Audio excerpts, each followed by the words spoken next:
ఆయన అక్కడ లేచి యూదా ప్రాంతములకు యోర్దానుకు అందరికి వచ్చి జన సమూహములకు తిరిగి ఆయన ఎదుగును వచ్చిరి. ఆయన ఇక్కడ వచ్చి మళ్ళీ తన వాడకు చొప్పున వారికి బోధించును. హల్లెలూయా. తెలుసు వాడకం చొప్పున ఎక్కడ కూడా ఏం చేసేవాడంట? వాడకం చొప్పున యేసుక్రీస్తు యొక్క ఆ ప్రకటన చేసేవాడంట. ఏంటి ప్రకటన తెలుసుదా? 3 పూటలు తిని పడుకోమని కాదు చెప్తుంది యేసుక్రీస్తు వారు. తెలుసుకోవడం ఏదైనా మీకు వచ్చిన అనారోగ్యం ఏదున్నా, మీ సమస్య ఏదున్నా, ఇది పోవాలంటే, ఇది తొలగాలంటే మీరు చేయాల్సింది తెలుసా? ఆయన వాక్యాన్ని విని రక్షణ పొందడమే. Praise the lord. చక్కగా ఇచ్చాడు చెవులు, మనకు 2 చెవులు ఇచ్చాడు. మన అవయవాలన్నీ మనం మాట్లాడితే కానీ చెవుల మాట మనం మాట్లాడినాం. అర్థమవుతుంది? చేయలేకండి, ప్రైజ్ ది లార్డ్. కాలు లేకండి, చేతులు ఒప్పండి, హల్లెలూయా, కళ్ళు రెప్పలు పట్టండి, ఇవన్నీ చేయగలుగుతాం. అదే నోడుతో ఇప్పుడు చెవులు మూసుకున్నాండి. Praise the lord. హల్లెలూయా. మూసుకుంటాయా? చెవులు మూసుకుంటాయా? ఈ చెయ్యి ఈ చెవులు పెడితే కానీ మూసుకుంటాయి. కానీ ఏ మానవుడు కూడా యేసుని ఎంత ప్రేమించాడో, ఏ మానవుడు కూడా నశించుకోలేదు. తన చెవులకి ఎటువంటి గోడ కూడా కట్టకుండా స్వయంగా ప్రపంచం నలుదిక్కులు స్వార్థ ప్రకటిస్తుంది. ఎవరి కోసము? నీ కోసం, నా కోసం, నువ్వు మారాలని. కానీ యేసయ్య స్వయంగా ఆ మాట మన లోపలికి రావాలని మన చెవులకి ఏ గోడ కూడా కట్టాలన్న. తెలుసుకోవద్దు చూడండి. హల్లెలూయా. ఒకసారి ఆలోచించండి, మన దేహం మనకి ఎంత శరీరం ఇస్తుంది తెలుసా? ఒకసారి మనం గిచ్చుకొని ఇక్కడ ప్రైజ్ ది లార్డ్ గిచ్చుకోండి శరీరం మీద. ఎక్కువ వచ్చిన తర్వాత అదే యొక్క చేతితో ఇక్కడ అరిచేతితో గిచ్చుకోండి. ఇక్కడ ప్రైజ్ ది లార్డ్. దేవుడు చూడండి ఇక్కడ దాకా శరీరాన్ని ఎంత మృదువుగా చేశాడు, మరి అరిచేతులకు వచ్చి ఇంతగా ఎలాగైంది? ఇక్కడ ఉన్న శరీరాన్ని ఎక్కడ కూడా పెట్టొచ్చు కదా. అంటే యేసయ్య మన యొక్క శరీరం ఇంత శ్రద్ధ తీసుకున్నాడంటే, మనం వేరే రోజు తీసుకున్నాం శ్రద్ధ కలిగి. ఈ రోజు వాక్యం చదవాలి, ఈ రోజు అలవాటు చొప్పున యేసయ్య నేను కూడా ఏకాంతంగా ప్రార్థన చేయాలి. 3వదిగా నా జీవితంలో చేసిన మేలు బట్టి ఏ రోజు సువార్త చెప్పావా? అది మాకు ఏం కావాలి? ఆశీర్వాదం, దీవెనక చాలు. 3 విషయాలు తెలుస్తుంది కదా. చూడండి యేసయ్య అనే లెక్క మనము ఇక్కడ నుంచి మనం చూసుకున్నట్టయితే ఇచ్చుకుంటూ ఊరికనే చెప్పొచ్చు. కానీ అరిచేతిలో ఇచ్చుకోండి, ఇక్కడున్న శరీరం ఇక్కడ పెడితే ఏమైంది? పాడైపోయింది. వేయగలమా? భరించగలమా? కానీ చేసే చూడండి ఈ అవయవాలు కూడా ఏళ్ళు కూడా చూడండి ఎలా ఇచ్చాడు మనకి. పట్టుకి, గ్రిప్పుకి ఇంత ప్రణాళిక కలిగి ఉంటే మనము, దేవుడు మనకి ఇంత ప్రణాళిక కలిగి ఇంతగా చేస్తుంటే ఇక్కడ ఎలా ఇచ్చాడు? ఇలా మందముగా, నొప్పి కాకుండా, తెలుసుకో ఇంత రఫ్ గా, ఇంత యొక్క మందంగా ఎలా ఇచ్చుంటాడు? ఇక్కడ దాకా బాగా వచ్చేసాము. ఈ యొక్క అరిచేతులకు వచ్చేలకి ఏమైంది? ఏం జరిగింది? ఆలోచించావా? ఇక్కడ దాకా శరీరం అరికాల నుంచి మొదలుకొని తల వరకు కూడా శరీరం అంతా కూడా పలసగా ఉంటాయి. కానీ మన పాదాలు అదే పలసగా లేదు. మన చేతులు కూడా ఎందుకు తెలుసా? 3 పూటలు తింటాం కదా, పని చేసుకోండి. Praise the Lord. ఈ యొక్క ఎందుకు తెలుసా? కష్టపడండి, మీ కష్టాలు అనిపించిన పని చేసి తెలుసుకోండి. ఆలోచన తెలుసా? పని చేసుకోండి. అదే పనిగా సువార్త కూడా ప్రకటించండి. తాగుతాడు, అయ్యా మా ఏళ్ళకి యుద్ధం నేర్పించాను. ఆ ఏళ్ళకు యుద్ధం నేర్పించింది తెలుసా? నీ ఏళ్ళు ఎప్పుడు కూడా ధర్మశాస్త్రం మీద తిరుగుతూ ఉండాలి. ధర్మశాస్త్రము పెద్దవాళ్ళు అంటారు, నేను ఆ యొక్క సమయంలో ప్రార్థనకి వెళ్ళినప్పుడు, మీటింగ్ వెళ్ళినప్పుడు బైబిల్ ఎన్నిసార్లు చదివేవాళ్ళు. వాళ్ళు ఎలా గుర్తుపడతారు తెలుసా? పరిశుద్ధ గ్రంథాన్ని బట్టి వాళ్ళు గుర్తుపడతారు. నువ్వు చదివినా చదవలేదని వాళ్ళకి తెలిసింది. మనకి ఎంత ఎక్కువ సార్లు చదివితే ఎందుకో నలిగిపోయిందంట పరిశుద్ధ గ్రంథం. దేనికి స్తోత్రం చేద్దాం. హల్లెలూయా. దేనికి స్తోత్రం చేద్దాం. నలిగిపోయింది. నలగపోతే అలా నీటిగా ఉంటే ఏం అర్థము? చదవట్లేదు. మన యొక్క ఎప్పటికీ మన యొక్క చేతులకు యుద్ధాన్ని నేర్పుతాము.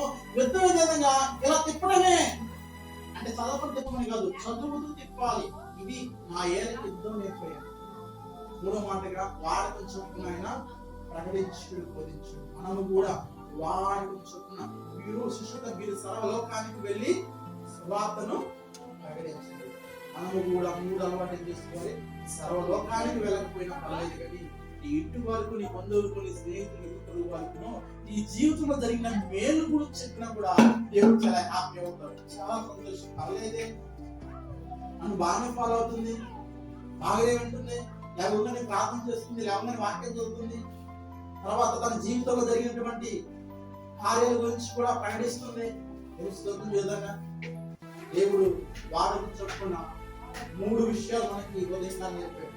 ఎప్పుడు నుంచి అయినా ఇక మన బుద్ధిని మార్చుకొని, మన ప్రవర్తన మార్చుకొని, యేసయ్య మన కొరకు ఇదిగో 3 అలవాటు చెప్పున ఆయన మొదటిగా ధర్మశాస్త్రం చదువుతూ, రెండో అలవాటుగా ప్రార్థన చేస్తూ, మూడోదిగా ఆయన ప్రకటన చేస్తూ వాడకు చెప్పున ఈ 3 విషయాలు కూడా మనము ఎప్పుడు ఎల్లప్పుడూ కూడా బోధితమైన మర్చిపోవచ్చు, కానీ ఈ 3 విషయాలు మనం ఎప్పుడు కూడా మర్చిపోకూడదు. మన జీవితం చాలా అవసరం. దానిలో కూడా ఆయన అనుదినము వాడకు చెప్పున ప్రార్థించాడు. ఎన్నిసార్లు మారు ప్రార్థించాలి.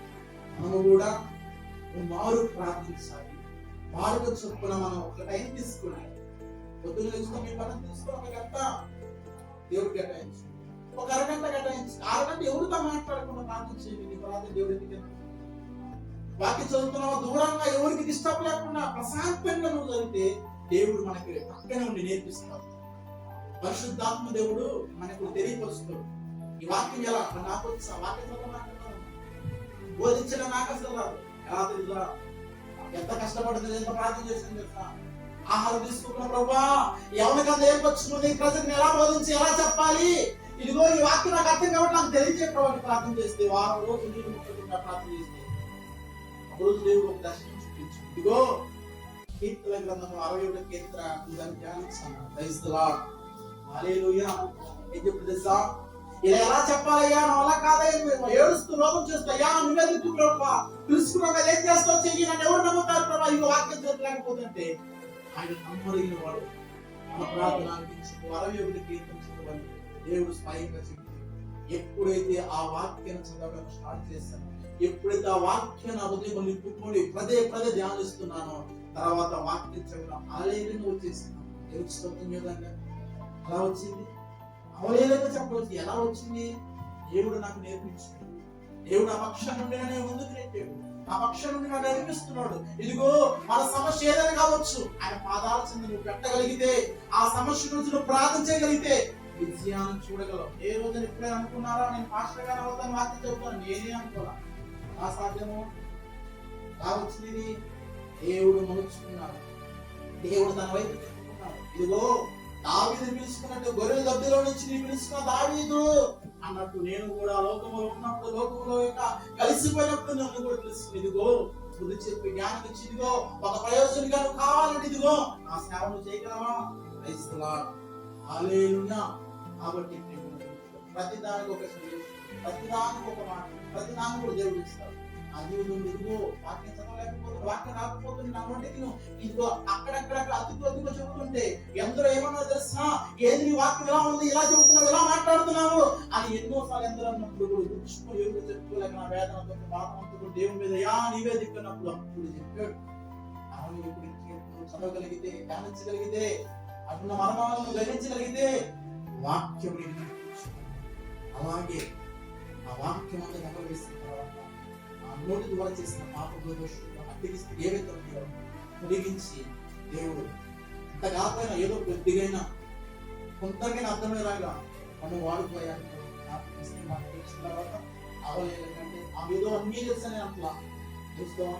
ఏం చూసుకోవచ్చా? ఆ బరువు మోస్తాము, తగునంత వరకే మోస్తాము. మనకు దేవుడు జ్ఞానాన్ని కూడా తగునంత వరకే ఇస్తాడు. మనం పోయగలిగినంతే బాధ మనము కూడా మన జీవితంలో జ్ఞాపకం చేసుకొని అలవాటు చేసుకుని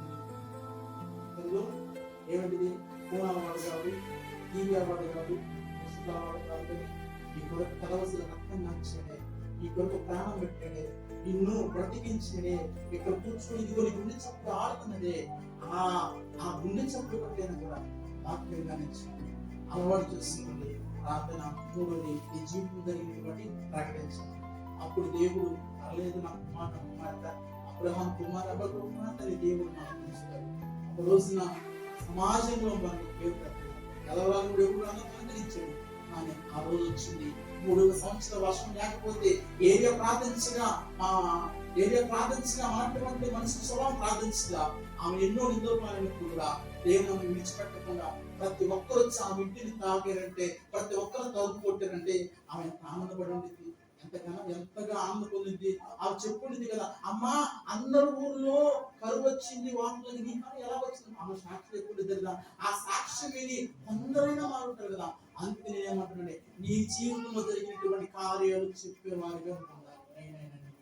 దేవుడి కొద్ది మాటలు దీవించి ఆశ్రయించి మన హృదయంలో నిలుపుడు చేయబడిన కాక. అర్థమైందేమన్నా?